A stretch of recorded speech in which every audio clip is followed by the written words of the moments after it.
falikul isbah naik wari dalil kana maha penciptana Gusti Allah tadi tina tatangkalan jeung manusia wari naik kana masalah falak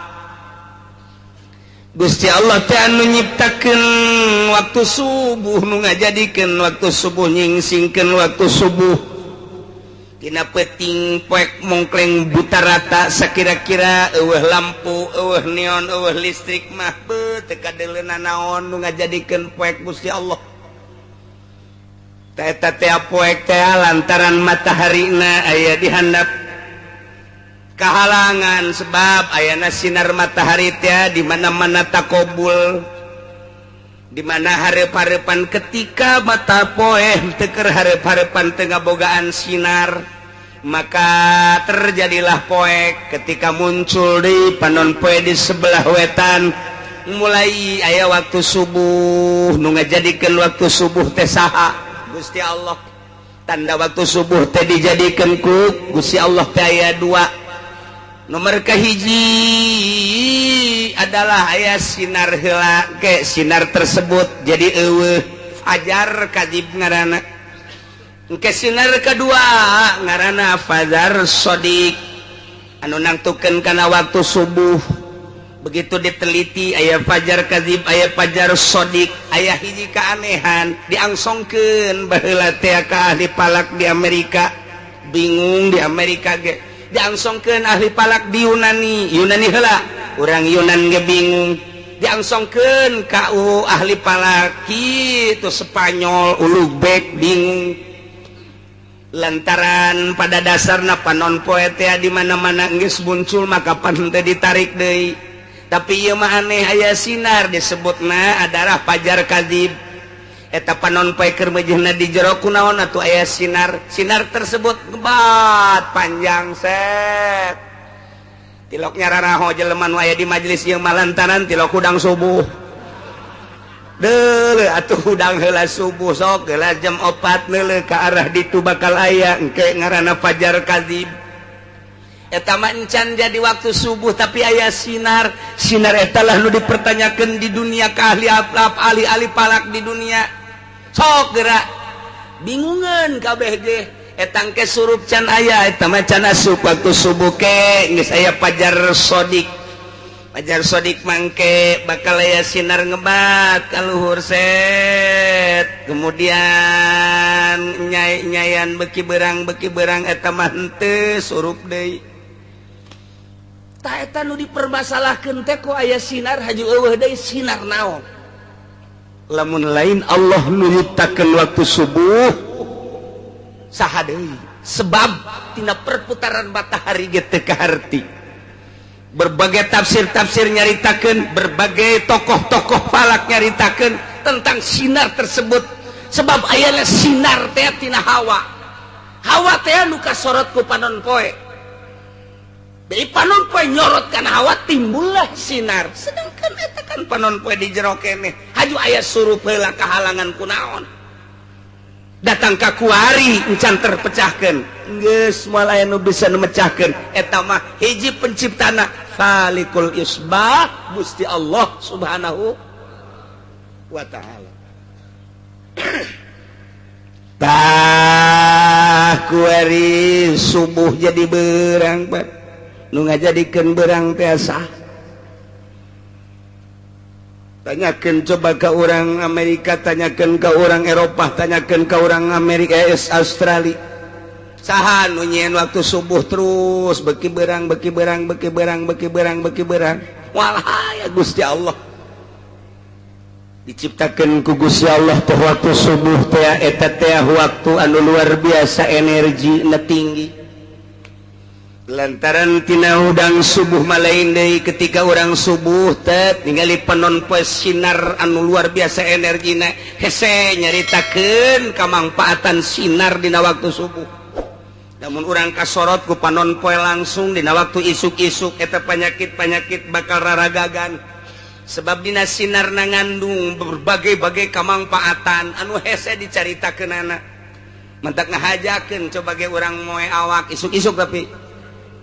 Isuk-isuk di poe awak kurang teh seger hiji. Nomor kaduana membangkitkan semangat nu endek digawe kasorot ku panon poe gagah digawena. Nu endek ka kantor kasorot ku panon poe gagah ka kantorna. Nu endek ka pabrik kasorot ku panon poe gagah ka pabrikna. Nu endek ngaji isuk-isuk poe minggu kasorot ku panon poe ngawuduk heula gagah bae. Gagah sidar isuk-isuk teh lain lalawar. Mulai jam 7 jam 8 masih gagah keneh, jam 9 jam 10 geus dula deuleu bae lapar. Sinar lapar geus aya. Dula deuleu bae sial kiai angel amat ngajina. Yumpahan ka kiai tolol. Sidar jam 11 mah geus lain deui ngantuk. Setengah 12 geus bawa pohara jasa geus ngantuk. Boro-boro disadiakeun tempat tidur diuk bae bisa nundutan hees.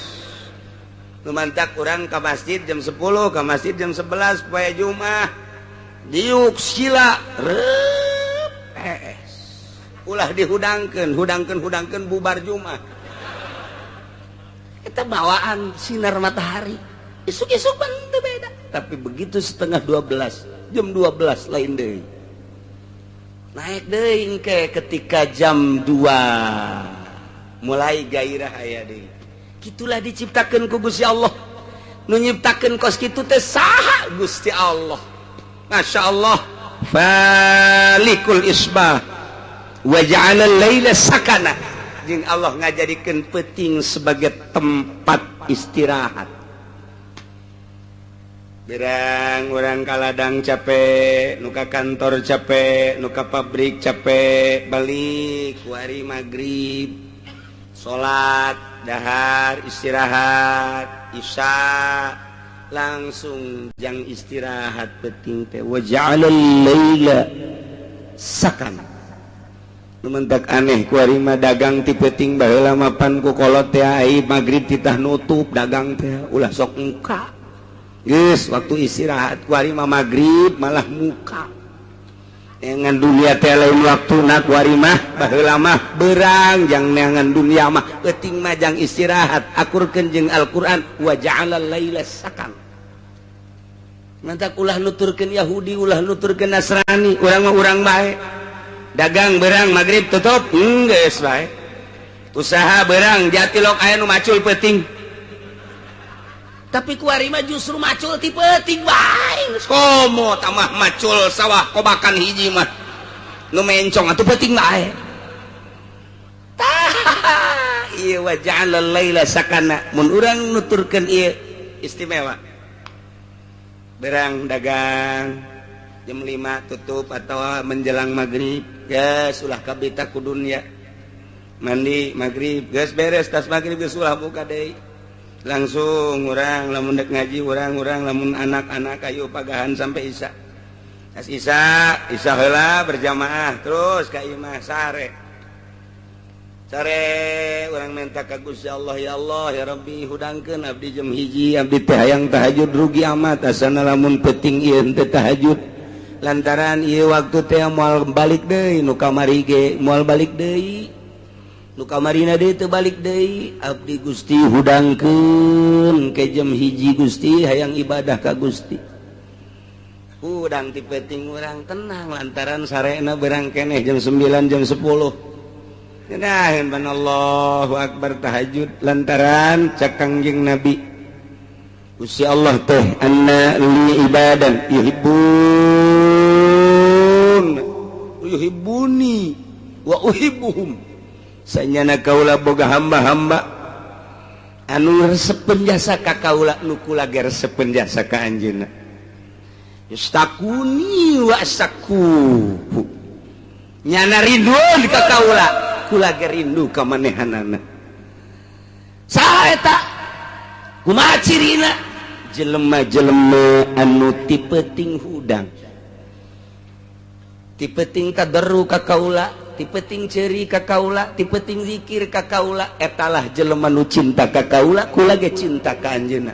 anu manehana rindu ka kaula nu kula ge rindu ka anjeunna ke lamun terus-terusan kos kitu lantaran saling mika cinta saling mika rindu ku kaula bakal dibere engke maziah-maziah kelebihan-kelebihanana tah Gusti abdi teh hayang ngarasakeun nikmatna ibadah cara Kangjeng Nabi mah kapan tahajud teh fardu abdi hayang ngarasakeun ibadah cara para wali mah tahajud teh unggal penting abdi hayang ngarasakeun ibadah cara guru-guru abdi ulama-ulama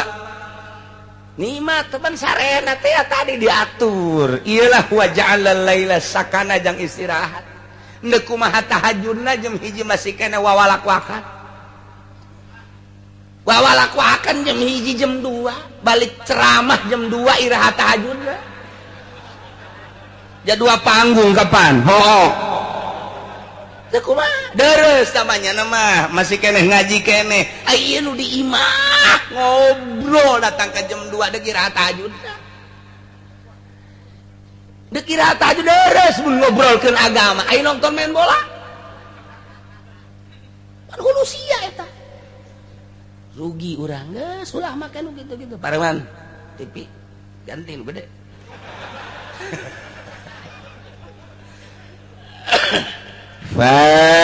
Falikul isbah anu ngadamel waktu subuh teh Gusti Allah dalil kana Allah Maha Pencipta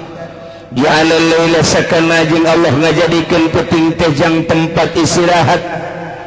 nu tibeurang tadina capek urut gawe capek urut ngantor capek urut ladang capek urut berbagai aktivitas penting diistirahatkeun ku Gusti Allah kita istirahat sejenak ke hudang deui tahajud wa minal laili fatahajjad bihi nafil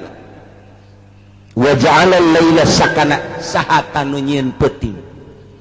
wasyamsa wal qamara husbana Allah ngajadikeun panon poe jeung bulan dijadikeunana sebagai hitungan jang waktu-waktu panon poe mah kapanggih deui sataun kaporosna ai bulan mah kapanggih teh sabulan kaporosna aya falak-falakna panon poe jeung bulan teh nu dijadikeun ku Gusti Allah teh wa kullum fi falaki yasbahu urang sok dibaca panon poe aya falakna bulan aya falakna aya manzilah-manzilahna jadi mual kaluar tina reelna bulan jeung panon poe ge lantaran bulan jeung panon poe teh lantaran Gusti Allah geus ngajelaskeun wa kullun fi falaki yasbahun panon poe lempang dina palakna ukuran satauneun kitu keneh bulan berangkat tina porosna tina falakna sabulaneun tayeu dijadikeun aya manzilah-manzilahna wa huwa alladzi ja'ala asy-syamsa diya'a wal qamara nuran wa qaddarahu manazila lita'lamu 'adada as-sinina wal hisab. Dina surat Yunus dijelaskeun ku Gusti Allah teh ngajadikeun asy-syamsa panon poe diaan caang nu tadina poe barang panon poe bijil masyaallah jarum potong ge kadeuleu nu gelis kadeuleu gelis dan nu betot kadeuleu petot nu putih kadeuleu putihna nu hideung kadeuleu hideungna melalui panon poe ieulah wa huwal ladzi ja'ala asy-syamsa diya'an wal qamara nura begitu ti peuting aya bulan tanggal 13 mulai caang 14 mulai caang tanggal 15 pohara caang keindahan bulan purnama hese dicaritakeunana disebut caang jasa henteu disebut poe henteu tapi indahna pohara jasa ieulah cacaang panon caang bulan nu mantok ku budak masuk dipake bobogohan di handapeun kuburan sugan aya kunti anak nyelap eta bulan ya Allah ya Rabbi di samping Allah ngajadikeun bulan wa qaddarahu manazila aya manzilah-manzilahna jang naon ieu lita'lamu adadas sinina wal hisab supaya nyaho bing bilangan tahun bing bilangan bulan dihitung ku ahli falak teh mimiti ti April afhamtun maisarhun yun jalhun rusalun asun sepsunjun burujun simaliun April Mei Juni Juli Agustus September ia adalah buruj simali bagian kaler okmizun nop astun des kauzun janjatun febdal pun burujun janubiyun eta mulai nu genep teh tadi adalah buruj janubi aya us-usna didinya afhamtun hartina April ham hartina buruj hamal yakni eta bintangna bintang hamal usna 9 jadi berarti orang lamun dek hitung palak teh deuleu tah dina apakah ieu teh bagian simali apakah bagian janubi artina simali teh keur lempang kaler panon poe teh apa keur lempang kidul lantaran ieu teh aya falak-falakna aya bagian kaler aya bagian kidul engke waktu salat ge beda-beda waktu salat nangke asar teh aya jam 3 lewat 10 aya jam 3 lewat 14 aya jam 3 net lewat 5 aya deui engke jam 3 lewat 30 menit magribna lamun urang keur make jitu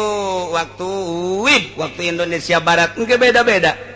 kecuali orang make waktu gorbi lantaran waktu teh aya waktu gorbi selalu jam genep bae aya waktu istiwa zohorna selalu jam 12 bae mun urang ngaji palak dek make istiwa zohor asa jam 12 zohor asa jam 12 zohor ngan kudu ditimbang make rubu nah eta teh waktu ngaranna waktu istiwa baheula mah di hareupeun masjid ulama-ulama nyieun waktu istiwa lantaran eta mah bertepatan jeung panon poe lamun teu angkeup mengangkep teu bisa aya tek nololkeun paku sakieu dijieun ku urang kitu non detik-detik jeung menit-menitna asal tepat bae pelempeng kalangkang kadinya berarti jam 12 istiwa ngaranna istiwa teh ngaranna tah atawa urang dek pake waktu gorbi magribna selalu jam genep tah lamun bulan puasa urang nyetel waktu gorbi ngeunaheun jadi geus teu kudu kurang leuwih asal jam genep magrib asal jam genep magrib engke waktu Indonesia Barat mah mungkin jam genep lewat 5 jam genep lewat 10 macem-macem atawa jam genep kurang 2 menit pokokna mah urang nyieun waktu jam genep magrib wah nu kolot mah kaburu modal geus teu ungkulan ngaji kos kitu geus teu siap berpikir geus nu kolot mah boro-boro mikiran waktu mikiran beuteung ge datang moal ka magrib cak kena ieu incu Allah mah nyana ge nginum sarua bae tolol ih saha jiptakeun wasyamsa wal qamara husban kulantaran aya manzilah-manzilahna geus kurang atuh ayeuna mah bisa dihitung melalui palak sia lahir bulan naon April berarti ieu Skoprio hamil berarti ieu Ustaz 9 sangaran sia ngaran aing Tedi hayang ka sia hayang ka Sarwiti hitung huruf anu hirupna nu paehna ulah Sarwiti hiji sin ro paeh ulah dihitung 2 wao hirup 3 ta sin genep 10 wau genep 10 genep tak 200 genep 10 genep ngaran sia Tedi tak 200 dal opat berarti 204 lobana wewe kuari setahun teh adalah 12 bulan bagi 12 Sarwiti tadi sabaraha 300 260 genep bagi 12 sabaraha cepat kalkulator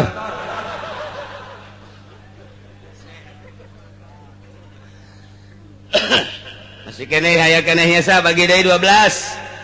sesana tina 12 sabaraha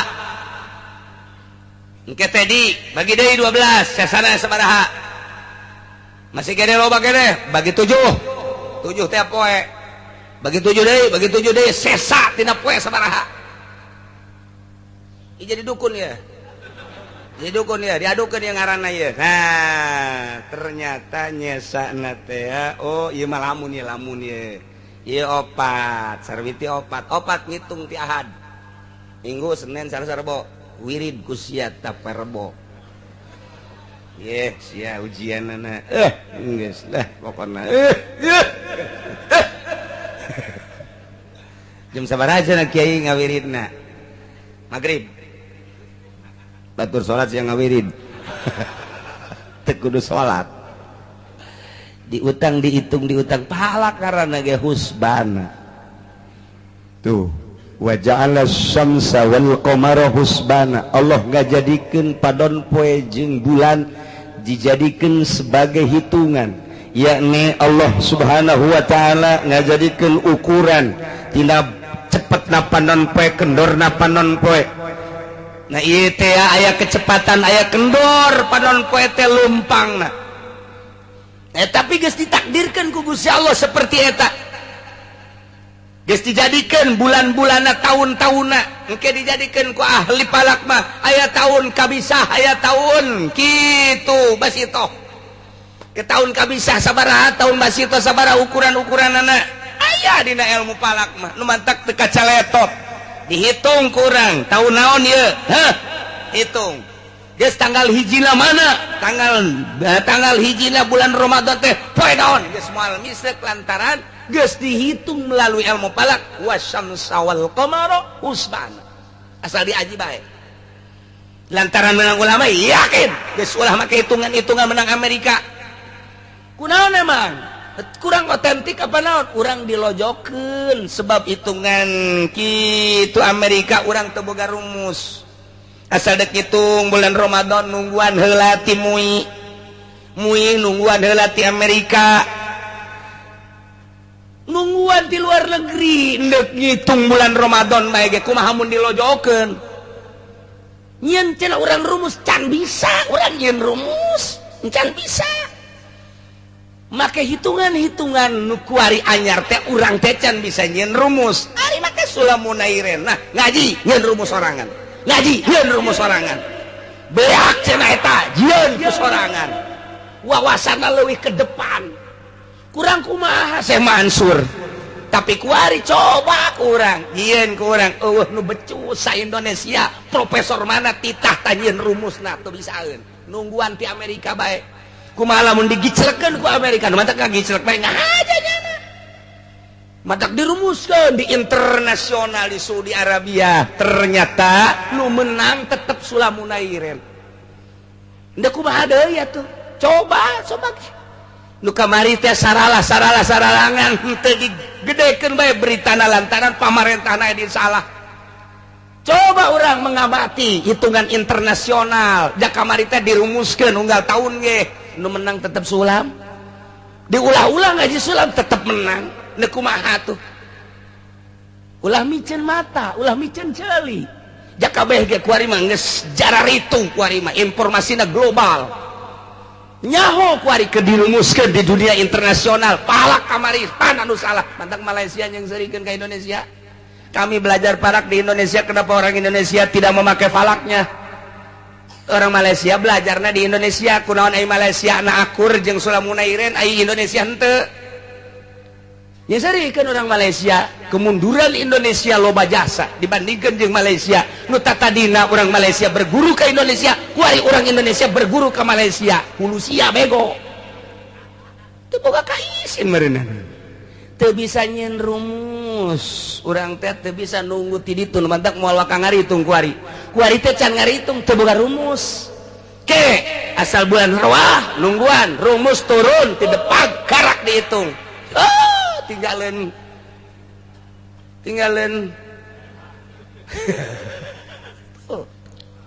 wasyamsa wal qamara husbana geus dihitung tinggal ngaji bae dek ngaji sulamunairen mangga dek ngaji durusul palaki kepala kiah di Jawa mangga akur tak bakalna durusul palaki mah beda seutak setik jeung sulam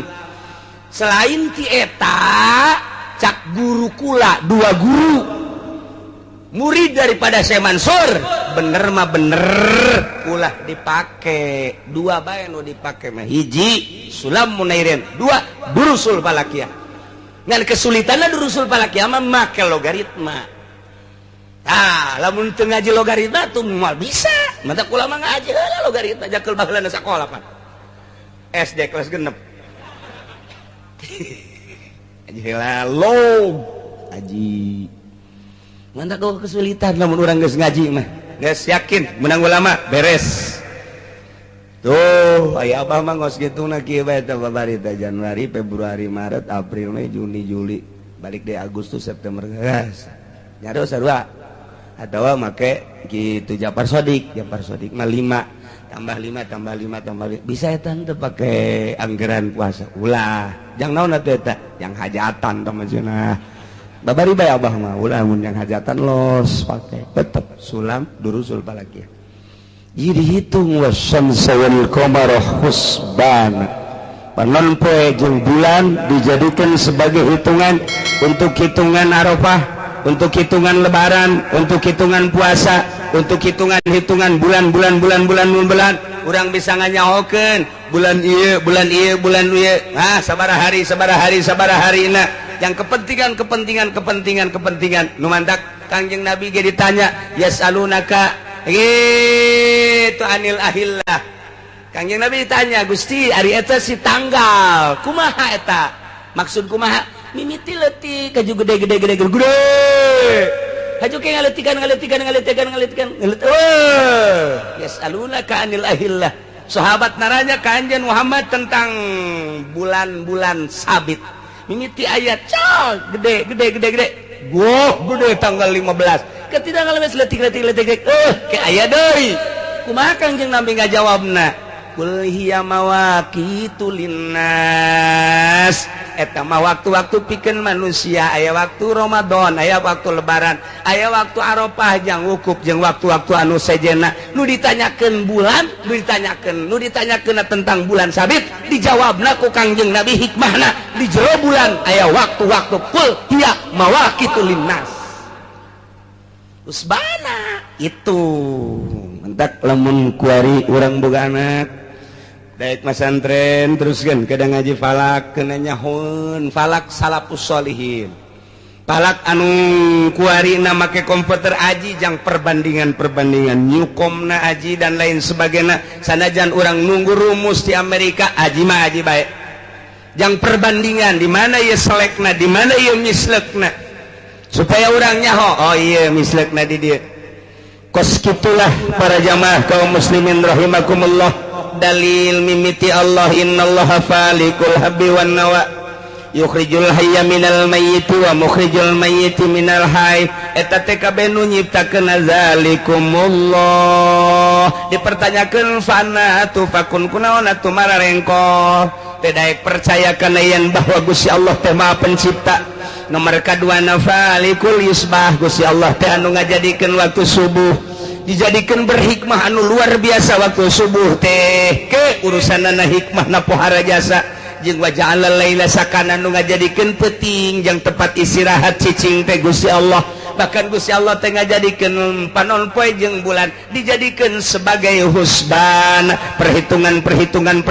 jangan nyahokeun bulan jangan nyahokeun tahun di tahun kitu Isa Al-Masih datang ka kuari geus 2000 sabaraha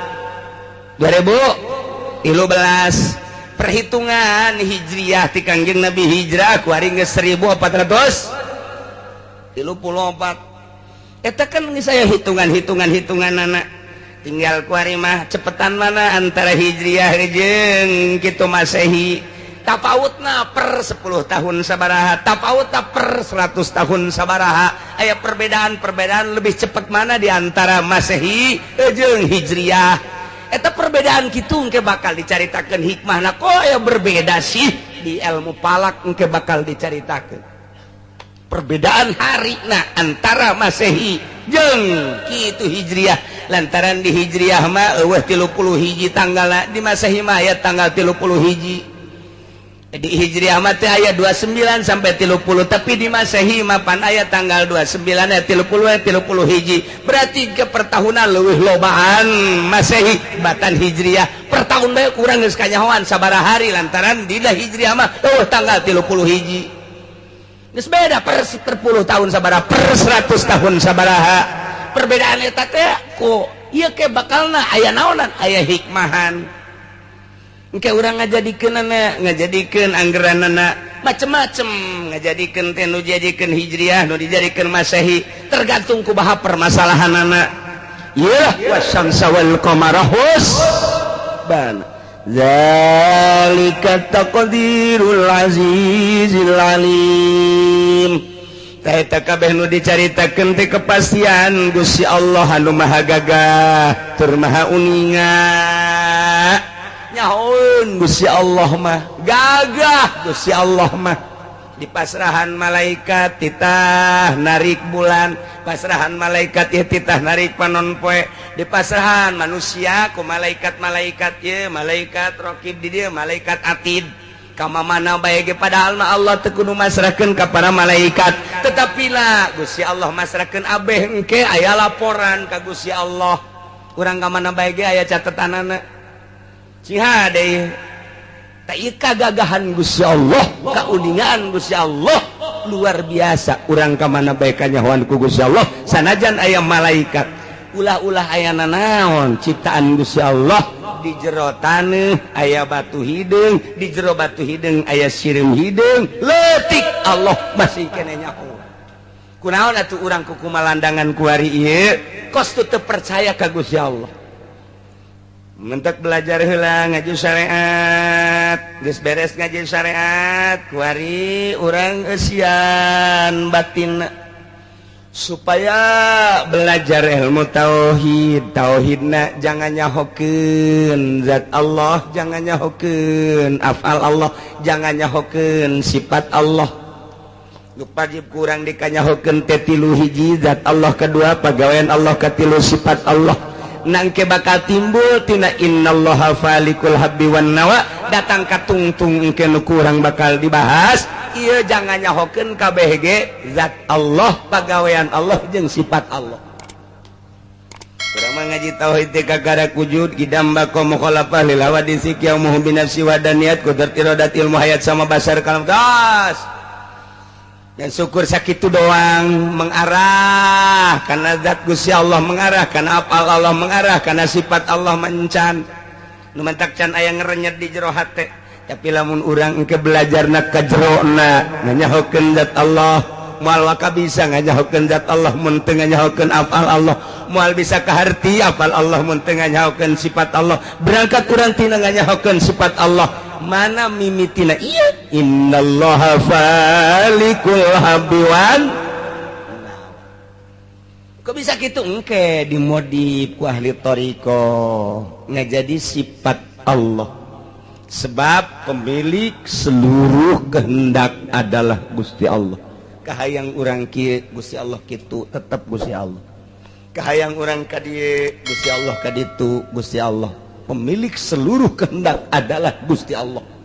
urang hayang kawin jeung nu geulis tapi cak Allah jeung nu jore bae ciptaan urang mah hayang kawin teh jeung nu putih nu bersih barang kawinnya hideungnya loba cedaan urang mah hayang kawin teh ka nu bersih ka nu geulis ternyata barang dibuka dotonna aya sajeungkal doton tungtungna urang ngome doton bae nang Allah kehendak Allah masyaallah. Jadi orang ke belajar tauhid sifat, tauhid afal. Tauhid afal mah artina seluruh pagawean adalah pekerjaan Allah. Pagawean Allah, pagawean urang teh diciptakeun ku Gusti Allah jeung pagawean-pagaweanana. Samaruk urang diukieu teh nang urang nang Allah, samaruk urang lempang teh nang urang nang Gusti Allah. Jadi setiap aya makhluk, aya kholikan, hayang kena datang ka dinya tak kumaha. Iyalah melalui tafakur jeung zikir. Tah supaya ngerenya date teh asa didelekeun bae ku Allah, asa didengekeun bae ku Allah, asa dikanyahokeun bae ku Allah. Mahal tah hayang ka dinya teh. Nailah zalika kabeh tadi taqdirul azizil alim iyalah kakarak datang ka dieu nganyahokeun tentang dalil maha pencipta Gusti Allah masih keneh urang bakal nganyahokeun ka dituna leuwih luhur deui wa huwallazi ja'ala lakumul nujuma litahtadu bakal nyaritakeun perbintangan nah ieu engke ieu bintang naon ieu bintang naon ieu bintang naon ieu bintang Taurus bakalna kumaha ieu bintang Taurus ieu bintang engke dikanyahokeun lahir bulan naon sia bintang na anu ieu mah kajen ku kumaha ge resepna anu dukun bisa mengarah ka dinya engke ari diteruskeun mah ngan ieu mah lain deuk nyaritakeun eta deuk nyaritakeun bintang teh sebagai petuduh ke wallahu a'lam